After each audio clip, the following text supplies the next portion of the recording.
Welcome grade 9 students and congratulations for surpassing the second quarter and welcome sa aton nga first lesson sa aton third quarter.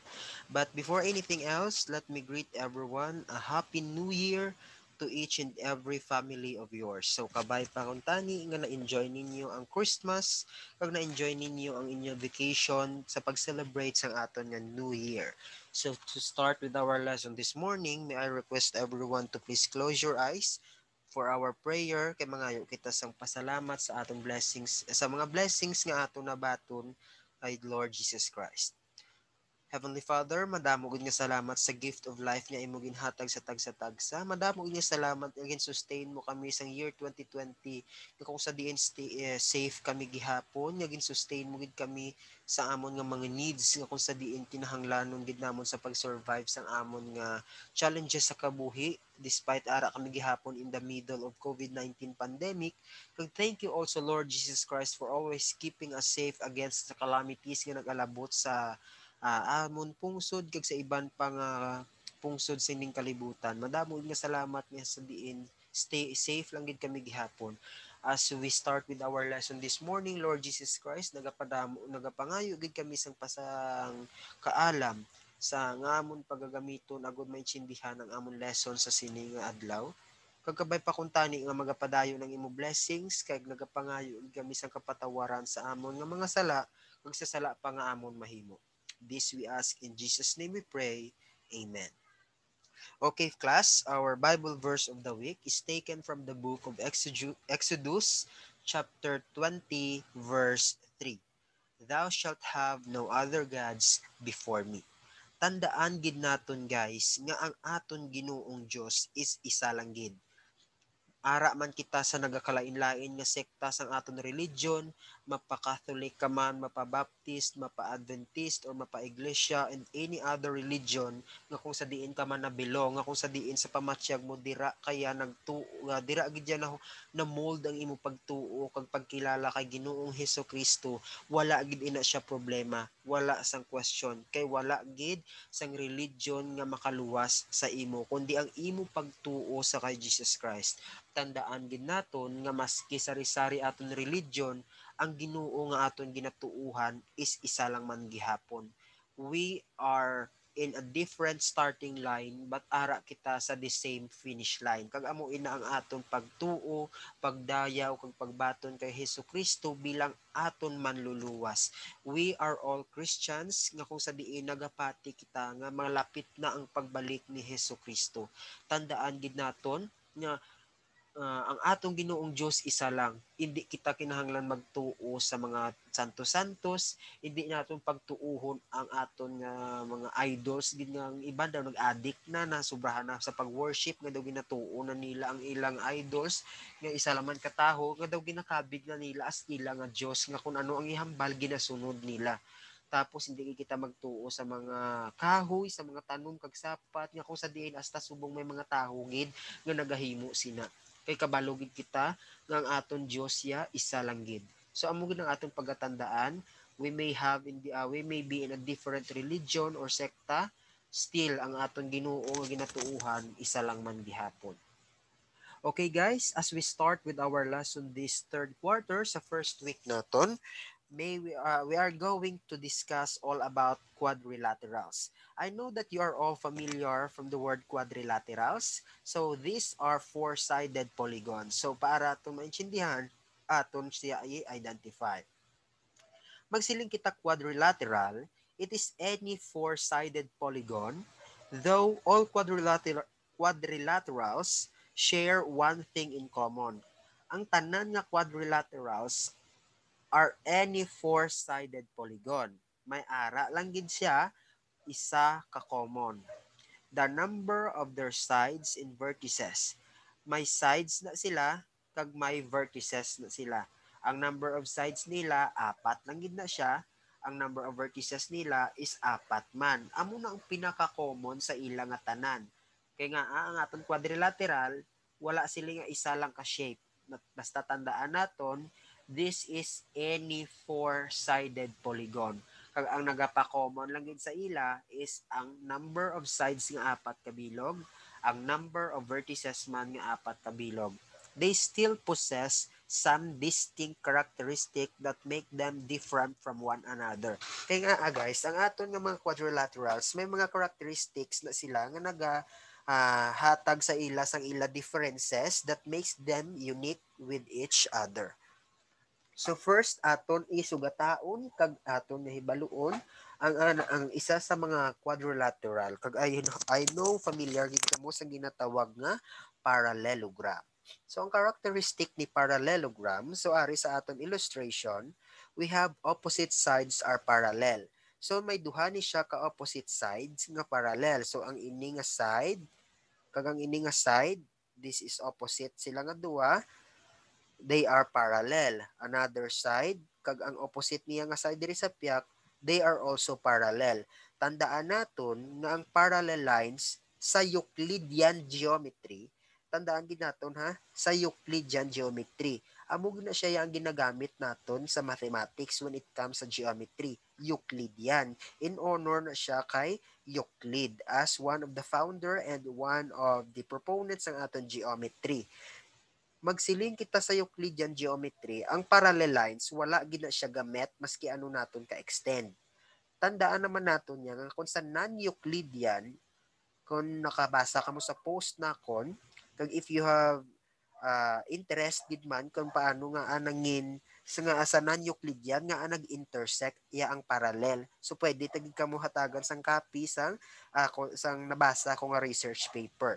So sa non-Euclidean, ang parallel lines always gid na iya nagamit.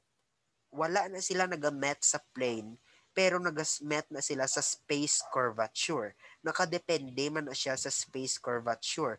Pero nagamet gid ina iya ang parallel lines naton sa non-Euclidean geometry. Pero kay ang ginagamit naton is ginafokusan is the Euclidean. So ang aton gid nga pagatandaan nga parallel lines never intersect. So again, parallelogram, may duha siya ka pair of opposite sides that are parallel with each other. May ara pa gid na siya, isa ka characteristic, opposite sides are congruent. So kung ano na ang measures ang ini nga side, the same ni sila measures ang ini man nga side. If this side is 16, this side also be 16. So this is one of the example of quadrilateral. This is the parallelogram in its characteristic. Another definition of parallelogram, parallelogram is a quadrilateral whose opposite sides and opposite angles are congruent. So this is the short or the brief definition of the quadrilateral nga parallelogram. So another is the rectangle. I know you're all familiar with rectangle. So we are going to identify the characteristics of rectangle. So tandaan naton, opposite sides are parallel. So may ari kita two pairs of opposite sides. So ini nga side kag ang ini nga sides, kag ini nga side kag ini nga side are parallel. Another, opposite sides are congruent. So ang ini nga side or ang length naton, ang long, ang pinakalaba nga side, ginatawag na siya nga length. Kag ang ining lipot ginatawag nga width. So may duha kita ka length ari kag ari. May duha man kita ka width this side kag ang ini nga side. So congruent ang opposite sides naton. Next, may ara na siya apat ka right angle. So first right angle, another right angle, another nga right angle, kag another nga right angle. So ang aton rectangle may ara siya tatlo ka characteristics. Opposite sides niya parallel, two pairs of opposite sides. Two pairs of opposite sides are also congruent kag may ara siya four ka right angles. In short, rectangle has four right angles and its opposite sides are congruent and parallel with one another. Another example of quadrilateral is square. Always take note that a square may ara man siya opposite sides that are parallel, two pairs of opposite sides, may four sides are congruent. May four sides are congruent kaya nga ang aton nga square, pagatandaan gid naton that all sides ang aton nga square are equal and congruent. That is why may apat gid siya ka sides that are congruent. Tapos may apat pa gid na siya ka right angle. The same characteristic niya sa rectangle. In short, magsiling kita square. This is the quadrilateral with four congruent sides and right angles and whose opposite sides are parallel. Opposite sides sa parallel. So that is square. Another example is rhombus. So ang characteristic naman ni rhombus, may ara naman na sa opposite sides niya are parallel. So ini nga side ari iya opposite, ini nga side ari iya opposite. So four sides are congruent. So parihos man na ang iya nga measurements ang iya nga sides. Ang iya nga sides are all equal and congruent. Next, opposite angles are congruent. So, ini nga angle, congruent ni siya sa ini nga angle. Ini nga angle, congruent ni siya sa ini nga angle. It has one pair of acute angles. May ara na siya isa ka pair sang acute angles kag isa ka pair sang obtuse angle. Tandaan nga maski equal ang iya nga side pero may pair ina siya nga ang isa acute, ang isa obtuse. So amo ning characteristics ang aton rhombus. In short, rhombus is a quadrilateral that has a four congruent sides. So sorry, gid kay nakulang ang word nga quadrilateral with four congruent sides whose opposite angles are congruent and whose opposite sides are also parallel. Next, we have parallelogram nga trapezoid. Ang iban ginabasa ini siya nga trapezoid, ang iban trapezoid. Next, this is the illustration sang trapezoid naton. So may characteristic na siya nga it has only one pair of parallel sides. Diin diring parallel sides, ini nga side kag ang ini nga side. Kaya kung i-extend ini nato ng ini nga side kag ang ini nga side, ma-intersect na sila didto sa babaw. That is why isa lang gid ang pair of parallel sides. Ang base niya sa babaw kag ang base niya man sa dalom. So this is the definition, this is the illustration and characteristic of trapezoid. So let's move forward naman sa trapezium. So trapezium, magkasiling tayo trapezium, wala gid na siya sang sides nga parallel. Nga ako ni extend na ini nga side to, kag ang ini naman nga side sa kilid, ma-intersect na sila. Ang ini naman nga side, kag ang ini naman nga side, kung iato na siya i-extend na i-extend, ma-intersect man na sila. That is why sa trapezium, wala na siya sang sides that are parallel. However, sa trapezoid, may isa pa saya ka pair of parallel sides. Next, quadrilateral, we have rectangles, squares, and rhombuses are three special parallelograms. Sila na nga tatlo gid ang special parallelograms nga ginatawag. Ato na siya karon isa-isahon nga agin tawag na sila nga special parallelograms. A trapezoid or trapezium are the only quadrilaterals that do not belong to the parallelogram family nga special. Kaya nga, ginbutang na siya naton as a parallelogram kay ara man siya gyapon sa any four-sided polygon kag may ara sila common nga number of sides kag number of vertices. However, hindi siya nabilong sa special parallelogram family. A quadrilateral is named according to the letters assigned to its four vertices. So mag-name kita parallelogram, nakadepende sa kung ano ang label nga ara sa kada vertices sang aton parallelogram. Theorems about parallelograms. So tandaan naton. If a quadrilateral is a parallelogram, kung ang quadrilateral kuno parallelogram, then its opposite sides are congruent. So sorry guys sa akon nga explanation diri nga part, may nasala ko to na nadumduman ko.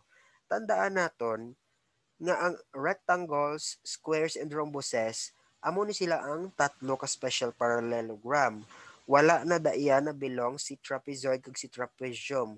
However, sila ina nga anom na belong na sila sa family of quadrilateral kay may common ina sila nga number of sides which is 4 kag number of vertices which is 4.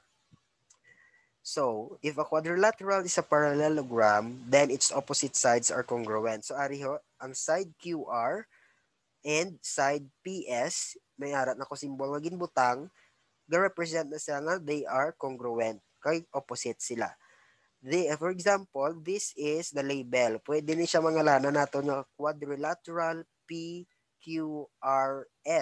Pwede siya nga parallelogram QRSP. So any that siya ni mga pag-name as long as amo na siya ang mga names ang aton nga vertices. So side PQ is congruent to side RS and side SP is congruent to side QR. Next, if a quadrilateral is a parallelogram, then opposite angles are congruent. So nakita ninyo may ginbutang ako diri nga symbol. So si angle Q kag si is congruent siya sa kay angle S. Si angle P is congruent sa kay angle R. Next, if quadrilateral is a parallelogram, then its consecutive angles are supplementary. Magsiling kita supplementary, o naon tadanay magsiling kita consecutive. Ang tupaday or ang gasunod nga angles, for example, si angle P kag si angle S, they are an example of consecutive. Example of consecutive naman si angle P kag si angle Q. Pero hindi ya consecutive si angle P kag si angle R kay opposite angles na sila. Magsiling naman kita supplementary, kinahanglan kung i-add naton ang duha ka angles that are consecutive, ma-equal na siya sa 180 degrees. Buot silingon ang duha na ka angles nga nagasunod or to consecutive, i-add up na siya naton, kinahanglan ma-equal na siya as 180 degrees. Example, measure ni angle P plus measure ni angle Q. Dapat ma-equal siya sa 180 degrees. Measure ni angle Q plus measure ni angle R should be equal to 180 degrees rather. Next, measure ni angle R plus measure ni angle S should be equal to 180 degrees. Kag ang measure ni angle S plus measure ni angle P is also equal to 180 degrees. So amo ni sila ang pairs of consecutive angles based sa ini nga illustration. Next, if a quadrilateral is a parallelogram, then its diagonals bisect each other. Magsiling kita gani diagonals, amo ni siya ang line nga gin-create naton or ma-draw naton halin sa ini nga point pakadto man sa point opposite sa iya. Nakita naton nga si angle Q, opposite niya si angle S. So, kung mag-draw ka dira line between sa ina nga opposite angles, this is the one we call diagonal. Kag si angle P naman, opposite niya si angle R, mag-draw ka da line, another diagonal naman na siya. So, sa isa naton ka parallelogram or sa isa naton ka quadrilateral, may ara kita duha ka diagonal nga mahimo. Kag ang diagonals nga ina, ma-bisect each other, but silingon ma-met na sila, kag create na sila four naman ka triangles. So example, side QM, example diri ang M naton biho ariho ang M naton diri sa tunga. So try naton sulatan na lang M para makita ninyo. So ari ang M. So si M ni diri amo ni siyang aton nga amo ni siyang aton nga in point of intersection. Diri nag-bisect or diri nagtabuay, diri nag-intersect ang aton duha ka diagonals. So side QM is congruent to side SM. Gin-bisect niya, magsili ka gin-bisect, gintunga nila ang ila diagonals into two equal segments. Next, side PM is congruent to side RM. So amo na siya nga si parallelogram kung ang diagonals gin-bisect niya ang each other or ang aton nga diagonals divide niya into two equal segments. Next, example number 1, using properties of parallelogram. So parallelogram ni siya nga F, G, H, J. Find the unknown length. Explain your reasoning. So, pangitaon ni kuno nato. So, may-ari kita nga si FG. Si FG may 5. Si KG nga segment may 3. So, pangitaon naton si segment GH. Si segment GH is ano lang.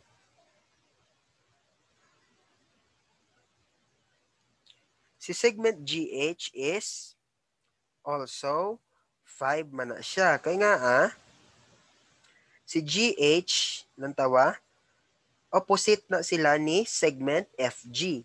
So segment basta opposite gani sila nga duha, opposite sides, they are congruent with each other.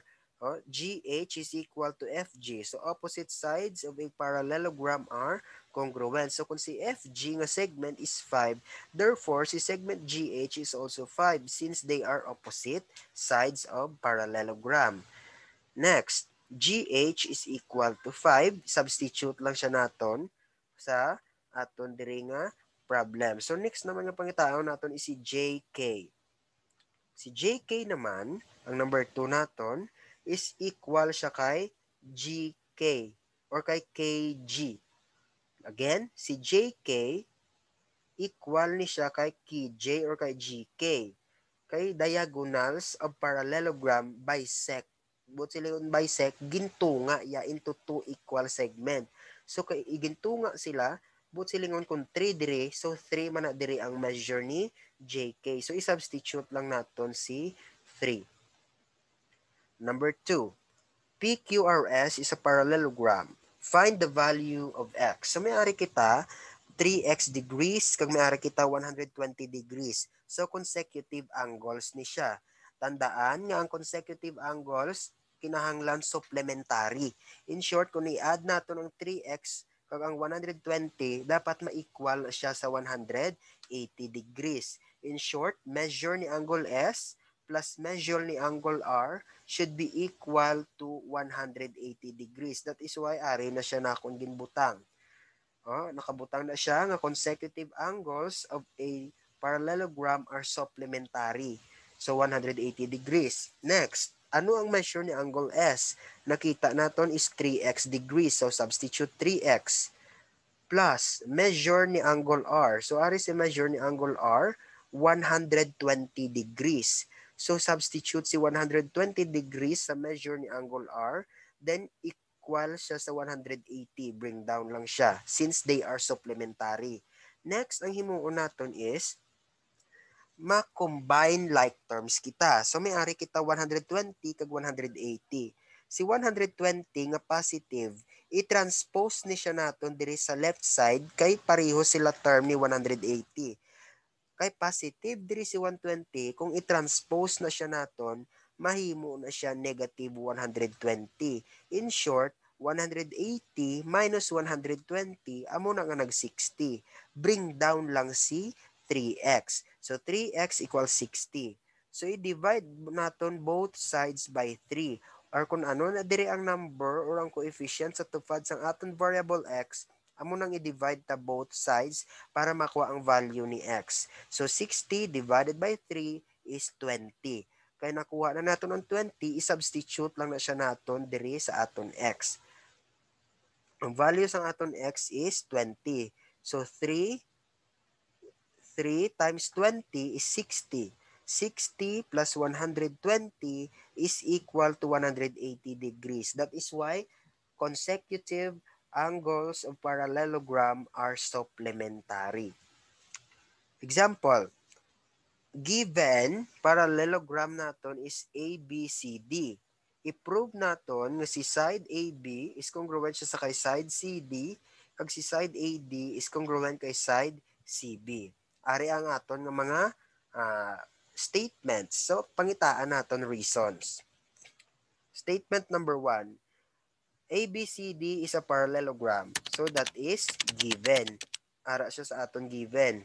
Next, draw segment BD. So ara na draw ta na si BD. So ano ang aton reason? Through any two points, there exists exactly one line. Duha ka point nga opposite with each other, may isa ka line or isa ka diagonal kita nga ma-create.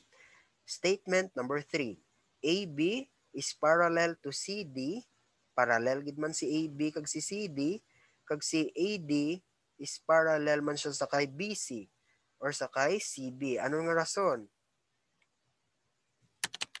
Definition of parallelogram. Nga ano ganing definition of parallelogram? two pairs of parallel of opposite sides are parallel. So may duha kita ka pair of opposite sides that are parallel. Amo ni si side AB kag si side BC, si side AD kag si side CB. So definition of parallelogram. Another statement number 4. Angle ABD is congruent to angle CBD. Nakita ninyo, angle ABD is congruent siya sa kay angle CDB. Kag si angle ADB is also congruent kay angle CBD. So sa anong rason? Alternate interior angles are congruent. So, magsiling kita alternate interior angle. So, from the word interior, so angles nga ara sa sulod, alternate sila nga duwa. Kaya nga, hindi sila opposite with, hindi sila nagalay, wala sila sang common nga, wait lang. Okay. They are alternate interior kay ara sila on the same side. Ara sila sa side nga ni side DB. Ara sila sa common side nga side DB or side BD. Amo na gitawag sila alternate interior. Next, statement number 5. DB is congruent to side DB. So that is by reflexive property of congruence. So kung sa previous years ninyo, kung natandaan pa ninyo, sa proving man ninyo sa congruence postulates, may ginatawag kita nga reflexive property.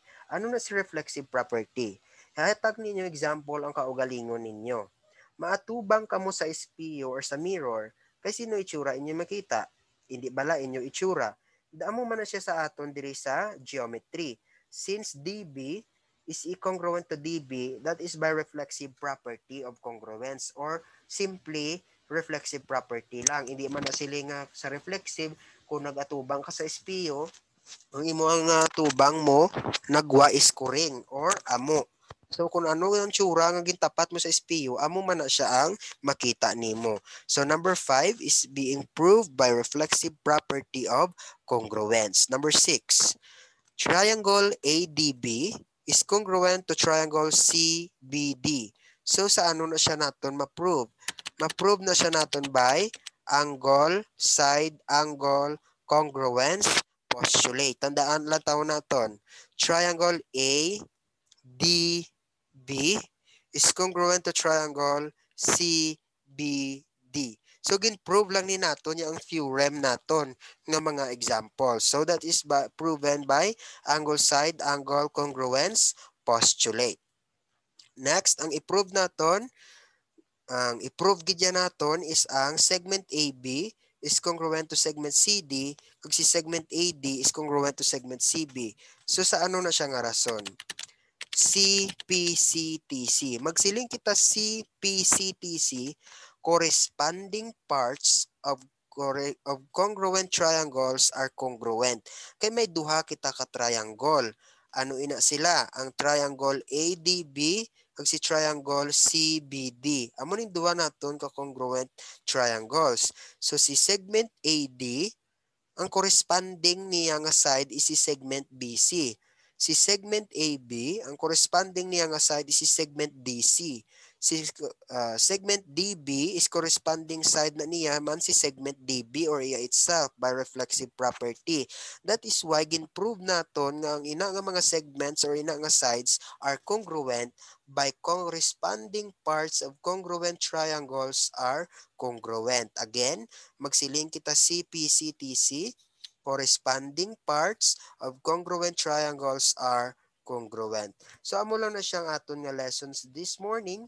It's all about quadrilaterals. Kagintagaan lang naton sang brief definition, brief examples on how to prove theorem all about parallelogram. So I hope nga naintindihan ninyo, and if you have any questions or clarifications, pwede gid ka mo maka-ask, pwede gid ka mo maka-explore sa YouTube or sa other book or other resources para ma-enhance ang inyong knowledge and skills sa pagtuon sining aton nga quadrilaterals.